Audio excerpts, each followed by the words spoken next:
ఇళ్ల స్థలాల సాధన కోసం జగిత్యాల పాత్రికేయులు చేపట్టిన ఆందోళన కార్యక్రమంలో భాగంగా రెండవ రోజు ఇందిరాగాంధీ విగ్రహానికి వినతి పత్రం సమర్పించారు. అనంతరం అర్బన్ తహసీల్దార్ కు వినతి పత్రం సమర్పించి అర్హులైన జర్నలిస్టులకు ఇళ్ల స్థలాలు కేటాయించాలని కోరారు. ఈ సందర్భంగా ఐజేయు జిల్లా అధ్యక్షుడు చీటి శ్రీనివాసరావు మాట్లాడుతూ గత 3 దశాబ్దాలుగా పాత్రికేయ రంగంలో ఉంటూ ప్రజల సమస్యల పరిష్కారం కోసం కృషి చేస్తున్న జర్నలిస్టులకు ఇప్పటి వరకు న్యాయం జరగలేదని ఆవేదన వ్యక్తం చేశారు.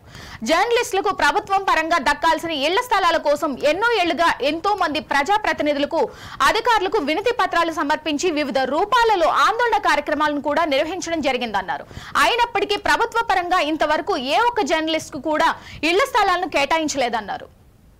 ఇందిరమ్మ రాజ్యంలో అన్ని వర్గాలకు న్యాయం జరుగుతుందని ప్రభుత్వ పెద్దలు చెబుతున్నారని, ఇప్పటికైనా ఇందిరమ్మ రాజ్యంలో పాత్రికేయులకు ఇళ్ల స్థలాలు కేటాయించే విధంగా ప్రజా ప్రతినిధులకు అధికారులు కృషి చేయాలని కోరారు. ఈ కార్యక్రమంలో సీనియర్ పాత్రికేయులు, ఎలక్ట్రానిక్, ప్రింట్ మీడియా ప్రతినిధులు పాల్గొన్నారు. గత 20 సంవత్సరాలుగా జగిత్యాల జిల్లా కేంద్రంలో ఎంతో మంది జర్నలిస్టులు సమాజ హితం కోసం పనిచేస్తున్నారు. వారికి న్యాయపరంగా ప్రభుత్వపరంగా దక్కాల్సిన ఏ ఒక్క బెనిఫిట్ కూడా ఇంతవరకు దక్కలేదు. ముఖ్యంగా జిల్లా కేంద్రంలో ఇళ్ల స్థలాలు కావాలని కొన్ని వందలాదిగా పిటిషన్లు, వినతి పత్రాలు, ఎన్ని ప్రభుత్వాలు మారినా, ఎంతమంది ప్రజాప్రతినిధులు మారినా ఇంతవరకు కూడా ఆచరణకు సాధ్యం కాలేదు. దీంతో జర్నలిస్టులు అందరం కూడా నిన్నటి నుంచి ఒక కార్యాచరణ తీసుకొని ఇళ్ల స్థలాల సాధన కోసం ఒక పోరాట బాట పట్టాం. ఇందులో భాగంగా నిన్నటి రోజు ప్రజాప్రతినిధులు ఎవరికి కూడా మన వినతి పత్రాలు సమర్పించినప్పటికీ ఎలాంటి స్పందన లేకపోవడంతో కనీసం ఈ విగ్రహాల కన్నా ఇచ్చి మా మొర చెప్పుకుంటున్నాం.